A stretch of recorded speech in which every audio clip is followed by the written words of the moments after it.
Olá, bem-vindos a mais um vídeo. Hoje vamos falar sobre correlação de Pearson. Já falámos noutros vídeos sobre correlação, causalidade. Hoje vamos falar de um determinado tipo específico de correlação, que é a correlação de Pearson, e que provavelmente deve ser a correlação mais usada em estatística. Mas antes de começarmos, vamos só fazer uma pequena revisão do que é correlação. Ora, a correlação é a associação, vamos tentar fazer a associação entre duas variáveis. Por exemplo, horas de estudo e a nota que tu tens no exame, tempo de ecrã, horas de sono, e existe uma metodologia em estatística que é a correlação, um método, podemos dizer, de análise, em que podemos perceber se estas duas variáveis estão correlacionadas do ponto de vista estatístico, ou seja, se uma sobe, a outra sobe, se uma desce, a outra desce, ou vice-versa, quando uma variável aumenta, a outra diminui, portanto, pode haver ali uma relação. Mas atenção que correlação não é causalidade, e por isso podem ver outro vídeo que eu tenho para explicar exatamente qual é a diferença entre correlação e causalidade. Bem, voltando à correlação de Pearson. A correlação de Pearson vai nos ajudar a medir a força e direção entre uma relação linear de duas variáveis, por assim dizer. O que é que estas variáveis têm que ser numéricas e tem que haver uma relação linear entre elas para a correlação de Pearson fazer sentido ser usada. E, portanto, o coeficiente de variação varia entre menos 1 e 1. Temos só dois valores aqui. Se a correlação, o coeficiente de correlação, que normalmente é denotado como R, for maior que 0, vamos ter uma correlação positiva, ou seja, a relação é positiva entre elas as duas, significa que quando uma sobe, a outra também sobe. Se a relação entre elas for menor que 0, temos uma relação negativa, ou correlação negativa, se quiserem. Significa que quando uma sobe, a outra desce. E quando ela é 0, ou próxima de 0, não há relação linear. Portanto, não existe uma relação estatisticamente falando entre as duas variáveis. Então, no ponto de vista gráfico, como é que isto funciona? A correlação positiva vai ter assim um desenho mais ou menos como este. Vamos ter uma tendência entre a relação das duas variáveis, a variável x e a variável y, e vamos poder passar uma linha entre os pontos médios, por exemplo, dos valores, para definir esta tendência. E como podem ver, a tendência segue uma reta, ou seja, há uma correlação linear, há uma relação linear entre as duas variáveis. No exemplo da correlação negativa é exatamente a mesma coisa, só que a reta que passa aqui no meio dos pontos, esta reta, vamos dizer que é imaginária, tem um declive negativo, é a descer. E portanto, quando a variável x aumenta, a variável y diminui. Enquanto que aqui, quando a variável x aumenta, a variável y também aumenta. E, portanto, correlação positiva, correlação negativa. Quando nós não conseguimos ter uma reta a definir os nossos dados, ou seja, provavelmente poderíamos passar uma reta aqui no meio, que seria a reta imaginária do ponto médio entre todos estes pontos, o que vai acontecer é que ela não tem declive nenhum e, portanto, não existe nenhuma tendência nem de subida nem de descida, então não há correlação. Portanto, para calcular a correlação de Pearson, primeiro temos que ter em mente um outro parâmetro ou uma outra maneira de calcular uma relação entre duas variáveis, que é a covariância. Ora, a covariância entre x e y normalmente escreve-se desta maneira: cov y ou xy é a soma dos produtos dos desvios de cada uma das variáveis em relação à sua média e mede a tendência das duas variáveis variarem conjuntamente. E temos aqui a fórmula para calcular a covariância. Cada elemento do grupo da variável x menos a média de x vezes o elemento yi menos a média de y, a soma de todos eles, aliás, a soma do produto das diferenças entre cada elemento e a média da sua variável, a dividir por o tamanho menos 1, n menos 1. E, portanto, esta a covariância é um pouco limitada, porquê? Porque nós não devemos usar para comparar variáveis de escalas diferentes ou de unidades diferentes. Então a covariância usa-se apenas quando temos variáveis da mesma escala e da mesma unidade. E portanto há uma certa limitação a usar a covariância. Então Pearson, na altura, em 1890 e qualquer coisa, criou a correlação. E a correlação, o que é que trouxe de novo? Trouxe que usa a covariância, mas divide a covariância de x e y pelo produto dos desvios das duas variáveis. O desvio padrão de x vezes o desvio padrão de y serão usados em denominador a dividir pela covariância. Ou a covariância a dividir por o produto dos dois desvios padrões. E, portanto, esta quantidade R vai variar, vai medir quanto variam juntas estas duas variáveis. E então, como é que se calcula o valor da correlação de Pearson? O valor da correlação de Pearson calcula-se usando a covariância a dividir pelo produto dos desvios das duas variáveis. E esta foi a maneira que Pearson arranjou para fazer algo mais interessante, que foi com esta equação, com este cálculo, ele vai balizar a correlação entre menos 1 e 1, ou seja, nunca vai haver valores menores que menos 1, nem nunca vai haver valores maiores que 1, e vai ser possível usar diferentes variáveis de diferentes unidades e tentar perceber a correlação entre elas. Ou seja, ele fez uma maneira de padronizar os valores da correlação e então nós podemos usar uma correlação em que estamos a misturar, a comparar uma variável, por exemplo, em quilos e com outra variável em metros, por exemplo. E já não precisam as variáveis de estar na mesma escala, nem de estar com a mesma unidade. E esta é a grande vantagem de usar a correlação face à covariância. E, portanto, usamos a covariância entre as duas variáveis, os desvios padrão das duas variáveis, e esta vai medir o quanto variam juntas as duas variáveis. E, portanto, temos aqui horas de estudo vezes nota e a tendência positiva. Obviamente, quanto mais estudamos, melhor nota temos. Pelo menos é assim em teoria, não é verdade? E depois também temos as horas de ecrã vezes horas de sono. Quanto mais tempo de ecrã, menor será a quantidade de sono, ou menor a qualidade de sono que nós temos. E como podem ver, há aqui uma tendência negativa. E, portanto, quando nós medimos uma correlação, nós podemos classificá-la como fraca, moderada, forte ou muito forte.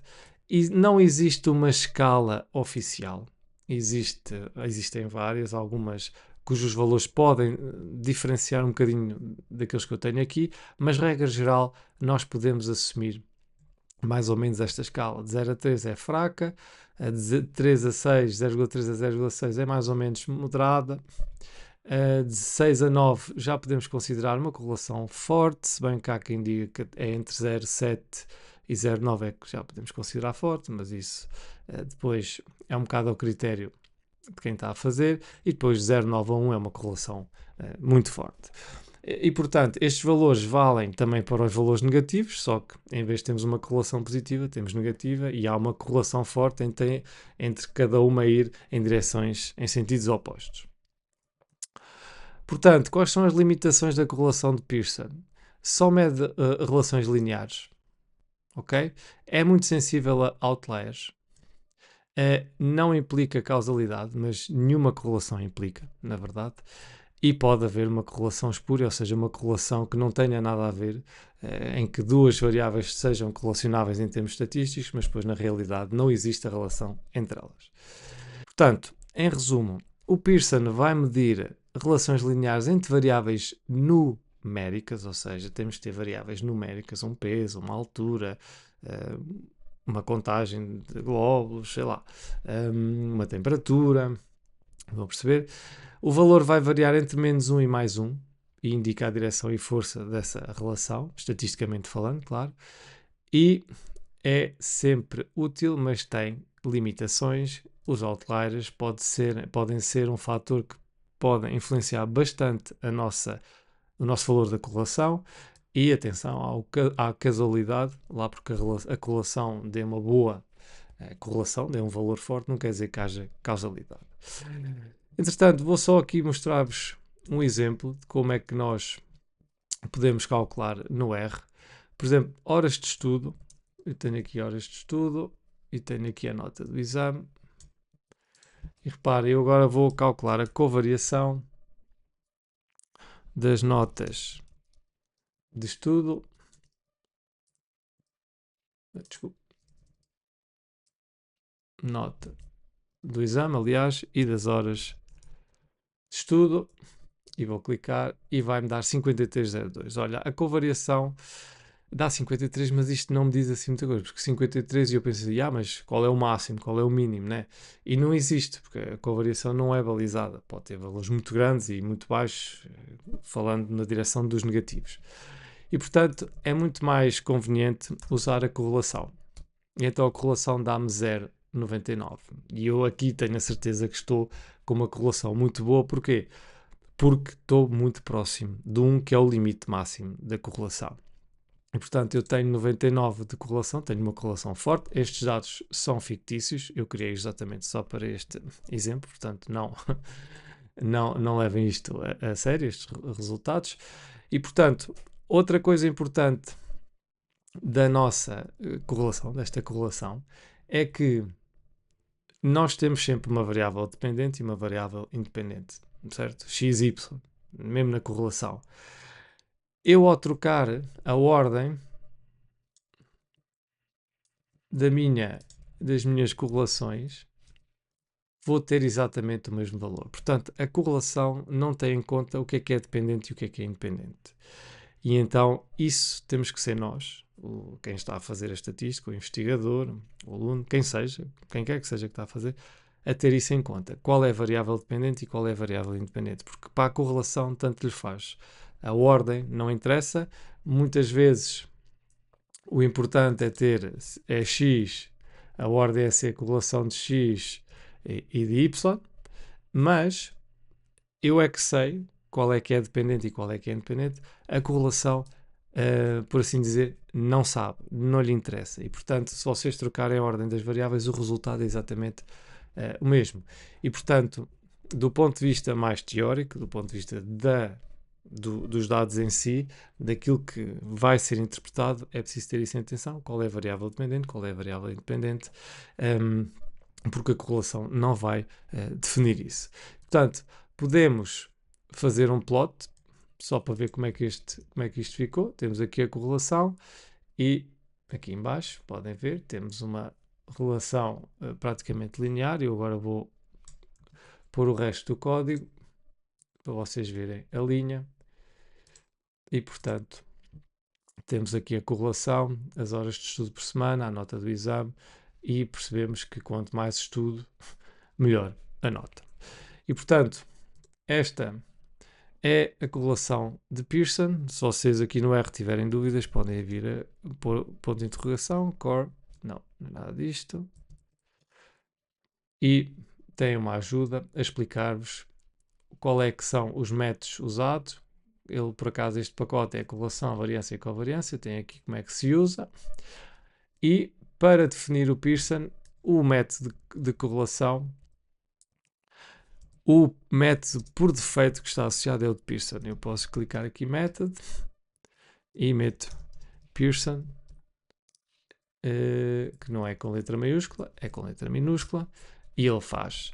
Se eu tivesse a usar outro tipo de correlação, Kendall, Spearman, eu apenas teria que mudar aqui o nome e ele atribuía esse método. Mas, portanto, hoje, neste vídeo, estamos a falar da correlação de Pearson, por isso é esta correlação que vamos usar. Para vocês verem como a fórmula de Pearson funciona, eu vou fazer a covariação. Vou buscar aqui a covariação.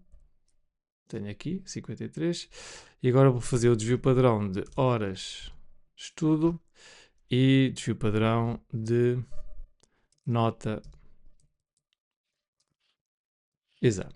E, portanto, se eu pegar nestes valores, reparem, tenho a covariação, as horas, o desvio padrão das horas de estudo e o desvio padrão da nota de exame. Então, se eu fizer covariação a dividir por SD horas de estudo vezes SD notas de exame, eu vou obter exatamente o mesmo valor que eu obteria se fosse fazer a correlação. Ok? Reparem, esta é a fórmula e esta é a correlação. E, portanto, para vos mostrar que, neste exemplo, fazendo a fórmula que eu vos mostrei há bocadinho, esta fórmula, vocês podem ver que a variação a dividir pelos desvios padrões, o produto dos desvios padrões, vai dar o valor da correlação. Portanto, em resumo, a correlação de Pearson é uma correlação onde devemos usar variáveis contínuas, numéricas.